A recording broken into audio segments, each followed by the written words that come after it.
वासुदेवाय ओम नमो भगवते वासुदेवाय। Shrimad Bhagavatam 7th canto, chapter 10, text 51. अयेष भगवान राजन् यतनोदविहतं यशः रुद्रस्य देवस्य मनोमयेनानन्तमायिना। नारद मुनि कहते महाराज युधिष्ठिर ये महाराज युधिष्ठिर बहु पूर्व काल इतिहास रे एक कथा वर्णना अच्छी मय नाम का एक दानव जे कि ये जो माई को ज्ञान रे खूब बड़ दक्ष थिला से शिवजी जस कीर्ति किसी खास कर देखा था। ये प्रकार स्थिति रे से परमेश्वर परम पुरुष भगवान कृष्ण शिव को ही रक्षा करते से गर्भदशाई विष्णुंकर ठारू आसुंती तथापि से विष्णु तत्व नुहंती से एक अन्य स्वतंत्र तत्व आ विभिन्नांशगत जीव तत्व जदिव साधारण जीव तत्व से नुहंती। ये गोटे शिव तत्व स्वतंत्र तत्व बोली कहुई ताहा ब्रह्म संहिता एपरि भाव में कहुई क्षीरं यथा दधि विकार विशेष जोगा संजायते नहि तत दुधगस्ति हेतु जम्भुतामपि तथा समुपैति कार्य गोविंदं आदि पुरुषं तमं भजामि। ई कथा शिव को संबंध रे कहुच्छी ब्रह्म संहिता अम्लादि विकार संयोगे दुग्ध दधि रूपे परिणत है। सुतरां दुग्धरु दधिर पृथक अस्तित्व नथिले सुद्धा दधि जेपरी दुग्ध हो पारिब नाही किंबा दधि को दुग्ध कहुई पारिब नाही सेहीपरि गर्भदशाई विष्णु संहार कार्य निमित्त तम गुण अंगीकार करी शंभु रूपे अवतीर्ण होइचंती बोली शंभु गर्भदशाई विष्णु ठारू भिन्न एक स्वतंत्र ईश्वर नुहंती पुणी शंभु विष्णु बोली परिचित हो पारिबे ना। ई कथा शिव को संबंध रे कहुच्छी मुझे मायातीत विष्णु से आदि पुरुष गुरु भजन करुच्ची एक कथा ब्रह्म संहिता रे कहुच्छी एवं से कथा ही चैतन्य चैतन्य कहुई दुग्ध जेन अम्ल जोगे दधि रूप धरे दुग्धांतर वस्तु न दुग्ध होते नारे। ये शिव तत्व संबंध रे कथा कहुच्छी। पुनश्च आम भी देखो देवता गण ब्रह्मा रुद्र आदि शिव आदि देवता गण साधारण जीव ठारू उन्नत साधारण जीव ठारे 50 गुण भगवान को ठारे 50 गुण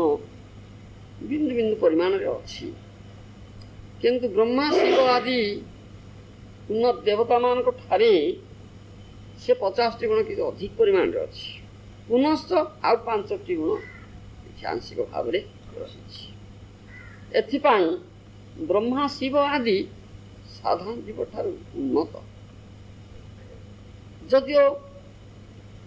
जीव तत्व भितर जाउचंती ब्रह्मा जीव तत्व भितर जाउचंती किंतु साधारण जीव नुहंती। शिव एक स्वतंत्र तत्व रूप में परिगणित होती जदियो से विष्णु तत्व नुहंती जीव तत्व विभिन्नांशगत बोली आचार्य माने मत दियंती किंतु ब्रह्मा ठारू अधिक उन्नत से शिव ठारे ईश्वरत्व ब्रह्मा ठारू अधिक परिमाण रे अच्छी से शिव अधिक पूज्य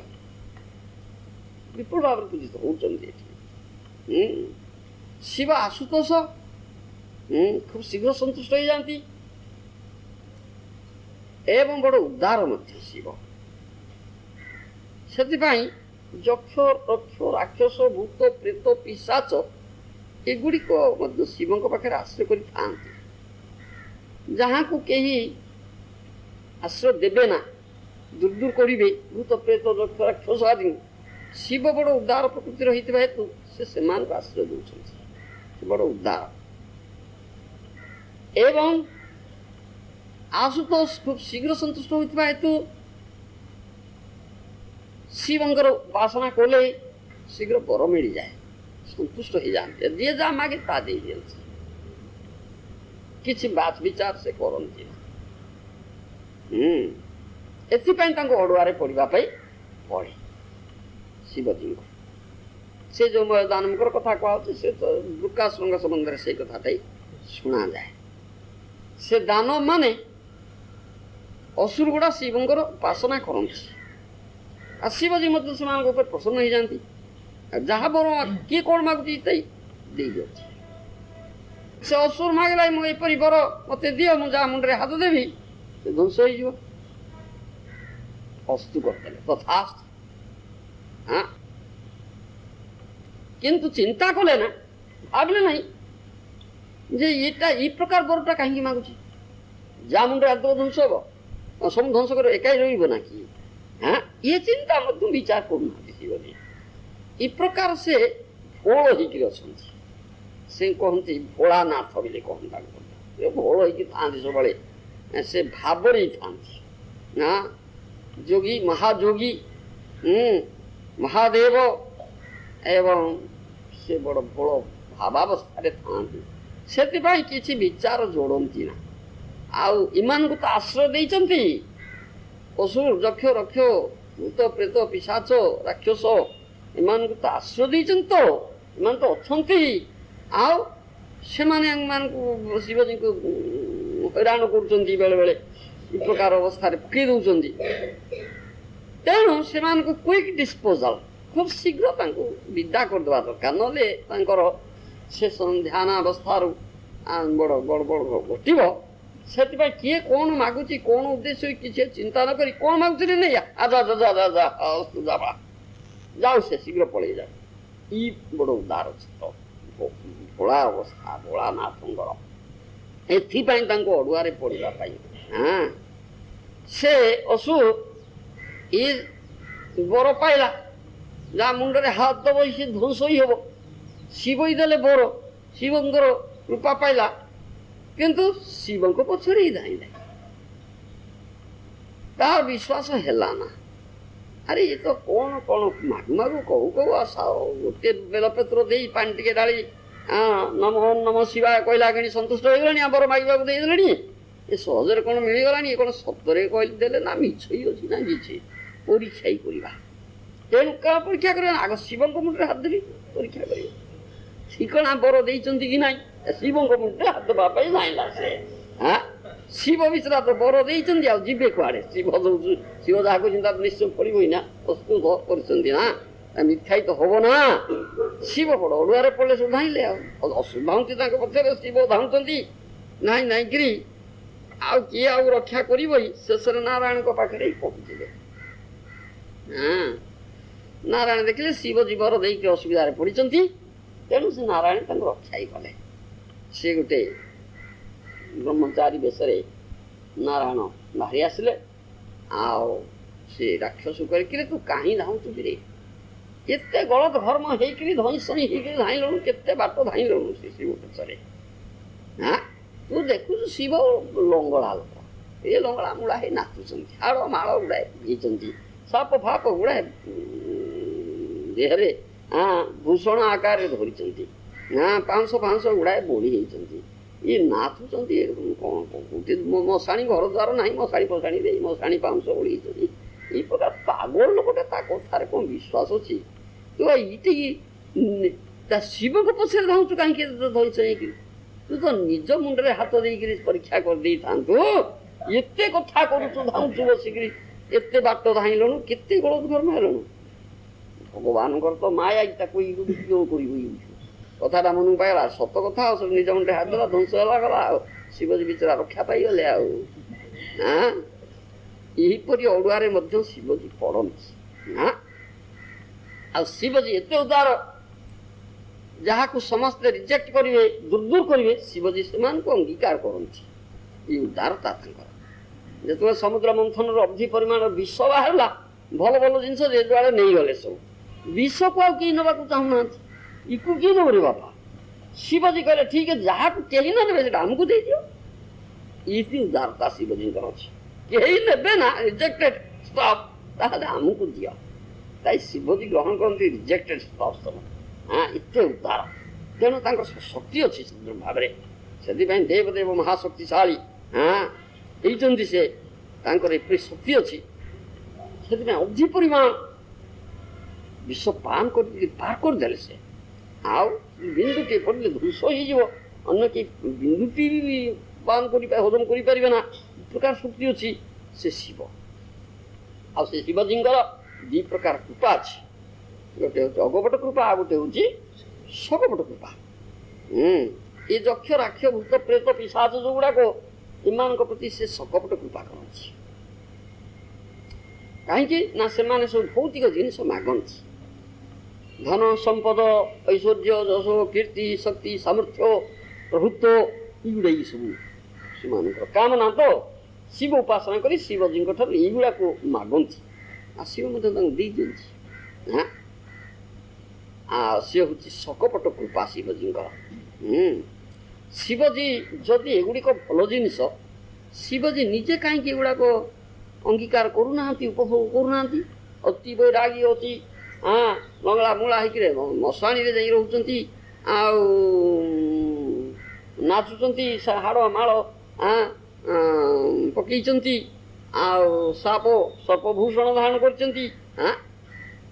ସେ ଯଦି ଧନ ଧାନ୍ୟ ସମ୍ପଦ ଐଶ୍ୱର୍ଯ୍ୟ ଗୁଡ଼ାକ ଭଲ ଜିନିଷ, ଆଉ ଶିବଜୀ ତ ମହା ଐଶ୍ୱର୍ଯ୍ୟବାନ ହେଇକି ଥାନ୍ତେ, ସିଏ କିପରି ହେଇଛନ୍ତି? ଏଗୁଡ଼ା କେହି ଗ୍ରହଣ କରୁନାହାନ୍ତି। ସିଏ ଜାଣିଛନ୍ତି ଯେ ଏଗୁଡ଼ାକ ଭଲ ଜିନିଷ ନୁହଁ।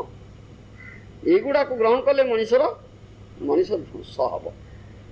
ସେଥିପାଇଁ ନିଜେ ଗ୍ରହଣ କରୁନାହାନ୍ତି, ଅଥଚ ଏଇମାନଙ୍କୁ ଦେଇ ଦେଉଛନ୍ତି। ଏଇମାନେ ଏଇଟା ମାଗୁଛନ୍ତି, ଆଗ ଦରକାର ଅଛି। ତେଣୁ ଏଇଟା ହେଉଛି ତାଙ୍କର ଶକପଟ କୃପା। ଆଚ୍ଛା ଠିକ୍ ଅଛି, ଆକୁ ନିଅ, ଆଗ ଧ୍ୱଂସ କରୁଛନ୍ତି। ଯା, ଏ ଶକପଟ କୃପା କରୁଛନ୍ତି ଶିବଜୀ। ଶିବଜୀ ଆଉ ଦୁର୍ଗାଙ୍କର ଦୁଇ ପ୍ରକାର କୃପା ଅଛି, ଶକପଟ କୃପା ଆଉ ଅକପଟ କୃପା। ଅକପଟ କୃପାଟା ହେଉଛି ତାଙ୍କର ପ୍ରକୃତ କୃପା। ଶିବ ଜଣେ ବୈଷ୍ଣବ, ବୈଷ୍ଣବାନନ୍ଦ ଯଥା ଶମ୍ଭୁ, ଏକଥା ମଧ୍ୟ ଭାଗବତରେ କୁହାଯାଇଛି। ସେ ପ୍ରଧାନ ବୈଷ୍ଣବ, ସେ ସେଥିପାଇଁ ବୈଷ୍ଣବମାନେ ମଧ୍ୟ ଆରାଧ୍ୟ। ସେ ଭକ୍ତ ବୈଷ୍ଣବମାନେ ମଧ୍ୟ ଶିବ ଆରାଧନା କରନ୍ତି। ଗୋପୀମାନେ ମଧ୍ୟ ଶିବ ଆରାଧନା କରିଛନ୍ତି। ବୃନ୍ଦାବନରେ ସେଥିପାଇଁ ଗୋପୀଶ୍ୱର ମହାଦେବ ଅଛନ୍ତି। ଗୋପୀମାନେ ଆରାଧନା କରିଛନ୍ତି, ବୈଷ୍ଣବମାନେ ଶିବ ଆରାଧନା କରନ୍ତି। ମହାପ୍ରଭୁ ବି ଆସିଥିଲେ, ଆମେ ଦେଖିଛେ, ଆଉ ବର୍ଣ୍ଣନା ଦିଆଯାଇଛି, ଆମେ ଶୁଣୁଛେ। ଆଉ ମହାନ ପ୍ରଧାନ ଇଏ ହେଉଛି ଶିବ କ୍ଷେତ୍ର ଭୁବନେଶ୍ୱର। ଭୁବନେଶ୍ୱର ହେଉଛି ଶିବଙ୍କର କ୍ଷେତ୍ର। ପ୍ରଧାନ ପ୍ରସିଦ୍ଧ ଶିବ ଲିଙ୍ଗରାଜ, ଭୁବନେଶ୍ୱର ମନ୍ଦିର ଲିଙ୍ଗରାଜ ମହାଦେବ ପ୍ରସିଦ୍ଧ ଶିବ ଅଛନ୍ତି ଏଠି। ସେଠି ମହାପ୍ରଭୁ ଦର୍ଶନ କରିଛନ୍ତି, ଆଉ ଲିଙ୍ଗରାଜଙ୍କୁ ସମ୍ମାନ ଜଣାଇଛନ୍ତି, ଏବଂ କୀର୍ତ୍ତନ କରୁଛନ୍ତି, ନୃତ୍ୟ କରୁଛନ୍ତି ସେ ଲିଙ୍ଗରାଜଙ୍କ ସମ୍ମୁଖରେ। ଆଉ ଯେତେ ଶିବ ମନ୍ଦିର ଅଛି ତାହା ମଧ୍ୟ ମହାପ୍ରଭୁ ଦର୍ଶନ କରୁଛନ୍ତି ସବୁ। କାହିଁକି ନା ଶିବ ଜଣେ ବୈଷ୍ଣବ। ଶିବ ଜଣେ ବୈଷ୍ଣବ, ଆଉ ବୈଷ୍ଣବ ଆରାଧ୍ୟ, ବୈଷ୍ଣବ ପୂଜ୍ୟ, ବୈଷ୍ଣବ କୃପା କାମ୍ୟ, ଇଏ ଆମର କଥା। ତେଣୁ ତାଙ୍କର କୃପା କାମନା, ତାଙ୍କ ଆରାଧନା କରିବା, ଆଉ ତାଙ୍କୁ ପୂଜା କରିବା, ତାଙ୍କର କୃପା କାମନା କରିବା। ତା ମହାପ୍ରଭୁ ଶିଖେଇଛନ୍ତି, ଆଉ ତା ମଧ୍ୟ ଶାସ୍ତ୍ର ଶିକ୍ଷାଇ। କିନ୍ତୁ ତାଙ୍କୁ ମାଗ ଭକ୍ତି, ଅକପଟ କୃପା ପ୍ରାର୍ଥନା କର ତାଙ୍କଠାରୁ। सकपट कृपा धन धान्य जस ऐश्वर्य एगुड़ाक किसी प्रार्थना तांठार करना कारण सेगुड़िक प्राप्त हेले लोक ध्वंस ही हम असुर गुड़ाक ध्वंस होती तेणु वैष्णव शिव उपासना करती शिव आराधना करती किंतु अकपट कृपा प्रार्थना ही करती विष्णु भक्ति कृष्ण भक्ति आमको मिलू जपरी गोपी मैंने प्रार्थना करते कृष्ण आमर स्वामी हो यही कामना करा प्रार्थना करा हिसाब से शिवंकर पूजा करा उचित किंतु भौतिक धन संपद संकीर्ति आदि कामना करी उचित नुहे प्रार्थना करवा उचित ताई हम सकपट कृपा ये दी प्रकार कृपा दुर्गा देवी अच्छी आउ शिवजी अच्छी आम भी देखो आमर वर्णना ये श्रीमद भागवत दक्ष कन्या सती से शिवंकर पत्नी शिवजी पत्नी विवाह देते ना दक्ष प्रजापति प्रधान प्रजापति किंतु से शिव को भल पाती ना पिता ब्रह्मांकर आदेश क्रमे से करते किंतु से अंतर भल पाती ना शिव कहीं शिव बड़ कुत्सित देखा हाड़माड़ गुड़ाए पकई साप फाप शुणी लंगड़ा होती डेउंट पाउंश पाउंश गुड़ाक गोली मशाणी फसाणी रोच ये सब फल पाते कुत्सित कदाकार ये गोटे कथा द्वितीय कथा रोष हो गला जे शिवजी सम्मान प्रदर्शन कले यज्ञ करते मुनि माने भृगु प्रभृति देवता मान तो सब आह्वान डाकी निमंत्रण करते यज्ञ देवता मैंने भाग नि समस्ते आसी पहुँचते ब्रह्मा आसते शिव आसी देवता आसते समस्ते आसते उपस्थित थे दक्ष प्रजापति आसिले डकाई दक्ष प्रजापति आसी पहुँची गले दक्ष प्रजापति जमी आसिले ब्रह्मा और शिव व्यतीत आ समस्ते दंडायमान हो दक्ष प्रजापति सम्मान प्रदर्शन कले कि ब्रह्मा और शिव दंडायमान हेले ना सम्मान प्रदर्शन कले ना ते ब्रह्मा होती दक्ष प्रजापति पिता तेणु सी न कले दक्ष प्रजापति रोष किसी है ना बापा मोर से से तो आम गुरुजन सी कौन आम सम्मान विषय रोष कले ना कि शिवजी भाविले ये तो मोर ज्वाईटा तो झील को बाहरी मोर ये मोर ज्वाईटा अथच मत सम्मान देखेला ना हाँ छिड़ाला ना इथे रोष हो गला क्रोध प्रकाश कले दक्ष प्रजापति क्रोध प्रकाश कले क्रोध प्रकाश करके बहु भर्सना करके गाड़ी देले शिवजी शिवजी किंतु सब सही गले किछि कहले ना प्रकार सहनशीलता शिवजी अच्छी पुनश्च जपर सहनशीलता से क्रोध स्वभाव अच्छी माया को इंकार कर उभयटा रही किंतु सिटी क्रोध से प्रकाश करना से सही गले सब किंतु शिवजी जो अनुचर वर्ग थे से सही पारे ना से सही पारे ना से पर गाड़ी देकरी दक्ष प्रजापति पलैले यज्ञस्थल छाड़ी आ शिवजी चलीगले किंतु शिवजी अनुचर नंदीश्वर प्रधानता भितर से किंतु सही पारला ना से सब बहु भर्सना ये दक्षर प्रजापति दक्ष प्रजापति अनुचर वर्ग जो ब्राह्मण माने भृगु प्रभृति ब्राह्मण माने सपोर्ट कले समर्थन कले से बड़ भर्सना ही कले ये बहु वाद विवाद वाक्य विनिमय श्रीमद भागवत वर्णना अच्छी रोष रहीगला कह दक्ष प्रजापति क्रोध रहा शिवजी किंतु क्रोध प्रकाश करना प्रकार उदार भाव अच्छी क्रोध से जानती ये दक्षता यहाँ देह धारणा अच्छी बॉडीली कनसेप्शन इच्छा रही तेणु देह धारणा स्वर संबंध विचारटा अच्छी शिवजी स्थिति जे केड़े उन्नत स्थिति हाँ सब से भगवान संकर्षण को ध्यान रही अच्छा उन्नत स्थिति अच्छा ये कथा से जानू से विचार कला मोर ज्वाई शरीर संबंध इटा कथाटा तेणु दक्ष कले यज्ञ दक्ष यज्ञ कले समस्त निमंत्रण देले शिवजी कि निमंत्रण देले ना क्रोध जो शिवजी की निमंत्रण देले ना डाकिले ना ये सब देवता माने जाउचंती आ दक्षंकर अनेक कन्या बहुत ज्वाई गुड़िए अच्छी से समस्ते सब सजबाज होती सती देखुंट आकाश मार्ग में विमान में चढ़ी स्वामी मान सहित भौणी मैंने जाऊँगी सब कि डाकी ना सतींर सब मन है अरे बाप घर को जीव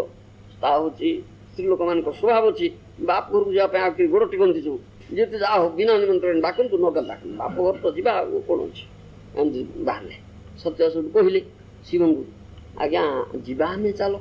समस्त जाऊँ देख विमान में जाऊँ आम चल जीवा शिवजी कहले ना जीवा भल हम ना ठीक उचित नुहे आमको निमंत्रण करना आम कहीं जीवा से सती पाठ पढ़े निमंत्रण ये दरकार नहीं बापघर पित्रालय गुरुगृह हाँ अति अंतरंग बंधु जे से गृह को जावाई निमंत्रण किसी आवश्यकता न थाए बिना निमंत्रण जाई है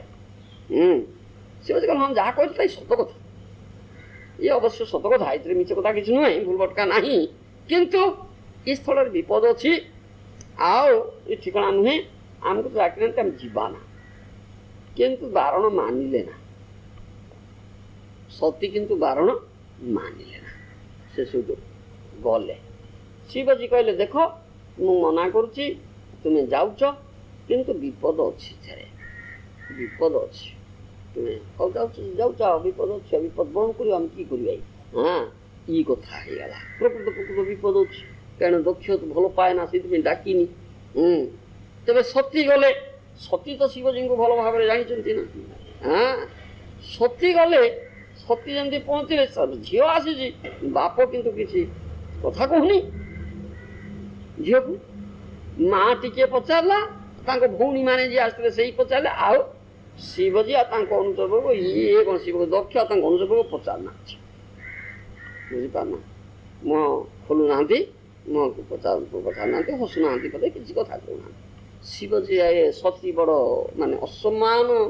अनुभव कले हाँ एवं शिवजी भर्सना ही होटा के सहे सती कथा पक्षर असह्य है कारण सती हूँ शिवपत्नी आ शिवजी वैष्णव उन्नत सती कथा भल भाव जानती हाँ तेणु सती पक्षर असह्य है सती कहले पिता को बड़ भर्सना करी शिवजी गुणगान कर वैष्णव गुणगान करने उचित तेणु एक पति वैष्णव गुणगान कर स्थिति अच्छा ये सब कथा कहले आर पिता दक्ष बड़ नीच चेतना अच्छा देहधारणा अच्छा से जुगुरु शिव सहित विद्वेष भाव हाँ जात होती जहाँकि ठीक नुहे ये सब कथा कहले तेणु मोर ये शरीर ये आपण दक्ष जे पिता तो लाभ होती एक प्रकार पिता मेरे शरीर लाभ होता हेतु ये मोर शरीरटा कलुषित शरीर रही ये शरीरटा ठीक नहीं ये शरीर को रखा उचित नुहे ये विचार नहीं करे से यज्ञाग्नि शरीरटा को ध्वंस करदे कहीं कलुषित शरीरटा एपरी प्रकार कलुषित हाँ हृदय विशिष्ट स्वभाव विशिष्ट पिता लाभ शरीर कलुषित नष्ट करदे शरीरटा तापरे शिवंकर अनुचर सब जाइए ना सती सारे किसी विपद पड़ो बोली आओ देखिले प्रकार ही गला से क्रोध प्रकाश कले प्रकाश करे से भृगु जी पुरोहित थिला महाब्राह्मण से हाँ बड़ वेद वैदिक ब्राह्मण आ से समय ब्राह्मण माने शुद्ध ब्राह्मण थिले वेद मंत्र उच्चारण कर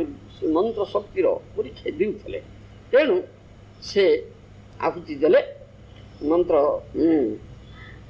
ऋग्वेद मंत्र उच्चारण करी आहुति देकरी ऋभु नामक देवता मान को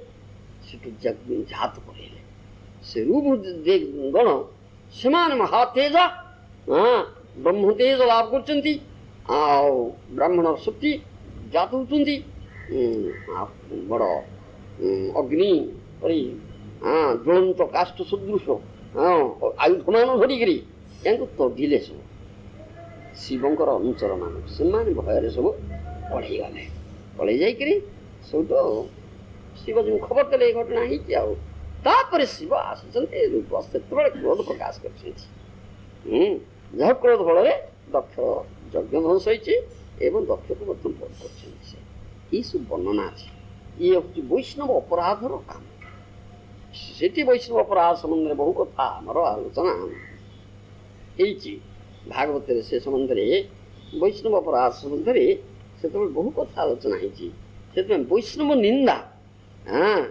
वैष्णव निंदा जे कि प्रकार भयंकर से देखी दिया ये प्रकार षोलपाणी सम जदि वैष्णव निंदे हाँ षोलपाणी सम जदि वैष्णव निंदे ताहले तार समस्त हाँ से नाश जीव से दक्षर से अवस्था है दक्ष विनष्ट हेले वैष्णव अपराध करता तो शिवजी को भर्सना करता है तो ये वैष्णव अपराध वैष्णवानंद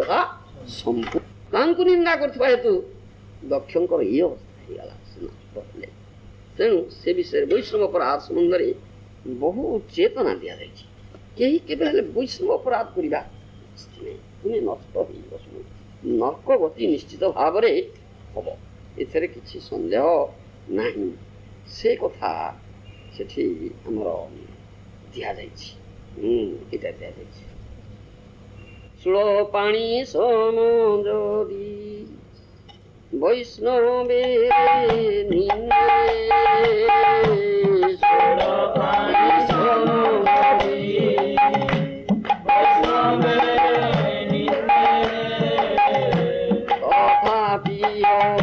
वैष्णवे ओहे शास्त्र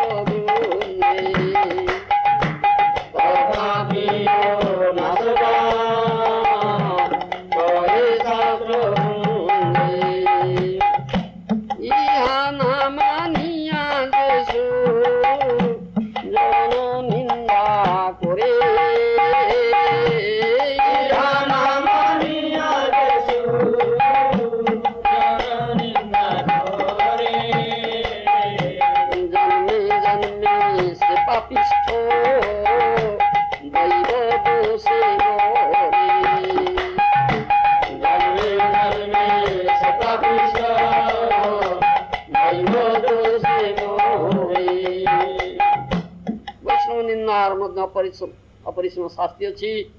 महाप्रभु कहते महाप्रभु वाक्य भी अच्छी प्रभु बोले वैष्णव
पुणी कहुई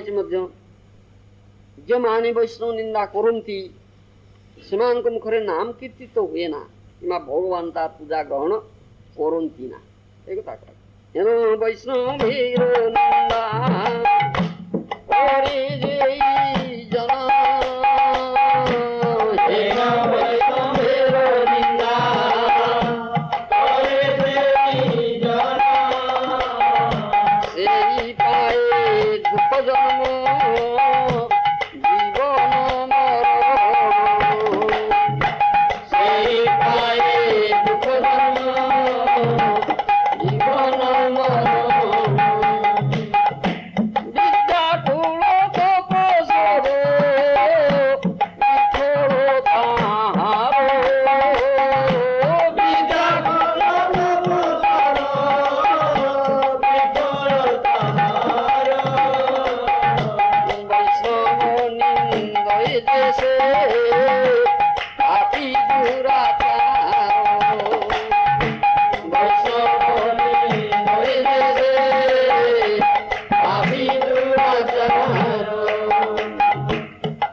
कहुई वैष्णव निंदक पितृपुरुषगण सहित महारौरव नरकरी पतित होती सर्वविध पतन कारण कहुई निंदा कुर्वन्ति जे मूढ़ा वैष्णवान महात्मन पतन्ति पितृभि साधु महारौरव शून्यते हन्ति निंदति वैदस्ति वैष्णवाना नाभिनन्दति क्रुध्यते जातिनो हर्षं दर्शनी पतनानि सट ई कथा कहुची आम जे सकल मूढ़ व्यक्ति महात्मा वैष्णवगणकर निंदा करती से माने पितृवर्ग सहित महारौरव नाम नरकरे पतित होती जे वैष्णव को हत्या करे जे निंदा करे जे द्वेष करे जे वैष्णव को दर्शन करी प्रणाम वा पूजा न करे जे वैष्णव प्रति क्रोध करे वैष्णव दर्शन रे जे आनंदित न होय ये छजन ही अधपतित होती एते कथा अच्छी वैष्णव अपराध कथा तेणु से अपराध जो दक्ष विनष्ट हेले एवं वैष्णव निंदा जे श्रवण करे से मध्य अपराधी है कथा अच्छी वैष्णव जे निंदा कला से तो अपराध है जे श्रवण कला से मध्य अपराधी है से कहुई तुमर जदि शक्ति अच्छी जे श्रवण करुच्ची तुम जब शक्ति अच्छी जे निंदा करुच्ची तार जीवा छेदन कर तार जीवटा काटी दियो आउ केबे कथा कहि पारिबो ना निंदा करि पारिबो ई करा जाई पारे किंबा से शक्ति नहीं तो स्थान त्याग करिके चली जा एगुडा को काने न पार एटा करि पारे ता जदि न करिवो ताले निज आत्महत्या करि मर जीवाई करू भलो ये चिंता कथा अच्छी आ सती ताई कले सती पिता हिसाब से लक्ष्य प्रसाद सती शक्ति थिला शिव पत्नी से मध्य विनाश कर पिता तो विनाश कले ना पुनः छाड़िक स्थान जापार गले ना आसी तो तेणु निजे सरता को ध्वंस कर तृतीय कथा से ग्रहण कले तेणु ये कथा आमर अच्छी ये सब वैष्णव निंदा संबंध बहु कथा आमर अच्छी से सावधान वैष्णव अपराध महाभयंकर अपराध हाथी माता बोली कह जाए मतवाला हाथी भाग्या पागल हाथी आसो किसी मानव ना सब उपाड़ी चेर फेर शैल उपाड़ी फोपाड़ी कर तेणु वैष्णव अपराध हो गले भक्तिवृत्ति सब नष्ट हो महापतन हो सावधान कर दिया जाए ये हूँ